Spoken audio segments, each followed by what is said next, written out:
1 Yohanes 4. Roh Allah dan roh antikristus. Saudara-saudaraku yang kekasih, janganlah percaya akan setiap roh, tetapi ujilah roh-roh itu. Apakah mereka berasal dari Allah? Sebab banyak nabi-nabi palsu yang telah muncul dan pergi ke seluruh dunia. Demikianlah kita mengenal roh Allah. Setiap roh yang mengaku bahwa Yesus Kristus telah datang sebagai manusia berasal dari Allah. Dan setiap roh yang tidak mengaku Yesus tidak berasal dari Allah, roh itu adalah roh antikristus. Dan tentang dia telah kamu dengar bahwa ia akan datang dan sekarang ini ia sudah ada di dalam dunia. Kamu berasal dari Allah, anak-anakku, dan kamu telah mengalahkan nabi-nabi palsu itu. Sebab roh yang ada di dalam kamu lebih besar daripada roh yang ada di dalam dunia. Mereka berasal dari dunia, sebab itu mereka berbicara tentang hal-hal duniawi dan dunia mendengarkan mereka. Kami berasal dari Allah, barang siapa mengenal Allah, ia mendengarkan kami. Barang siapa tidak berasal dari Allah, ia tidak mendengarkan kami. Itulah tandanya roh kebenaran dan roh yang menyesatkan. Allah adalah kasih. Saudara-saudaraku yang kekasih, marilah kita saling mengasihi, sebab kasih itu berasal dari Allah. Dan setiap orang yang mengasihi lahir dari Allah dan mengenal Allah. Barang siapa tidak mengasihi, ia tidak mengenal Allah, sebab Allah adalah kasih. Dalam hal inilah kasih Allah dinyatakan di tengah-tengah kita, yaitu bahwa Allah telah mengutus anaknya yang tunggal ke dalam dunia, supaya kita hidup olehnya.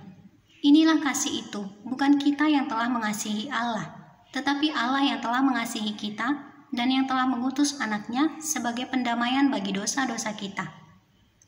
Saudara-saudaraku yang kekasih, jikalau Allah sedemikian mengasihi kita, maka haruslah kita juga saling mengasihi. Tidak ada seorang pun yang pernah melihat Allah. Jika kita saling mengasihi, Allah tetap di dalam kita dan kasih-Nya sempurna di dalam kita. Demikianlah kita ketahui bahwa kita tetap berada di dalam Allah dan Dia di dalam kita. Ia telah mengaruniakan kita mendapat bagian dalam roh-Nya. Dan kami telah melihat dan bersaksi bahwa Bapa telah mengutus anaknya menjadi juru selamat dunia. Barang siapa mengaku bahwa Yesus adalah anak Allah, Allah tetap berada di dalam dia dan dia di dalam Allah. Kita telah mengenal dan telah percaya akan kasih Allah kepada kita.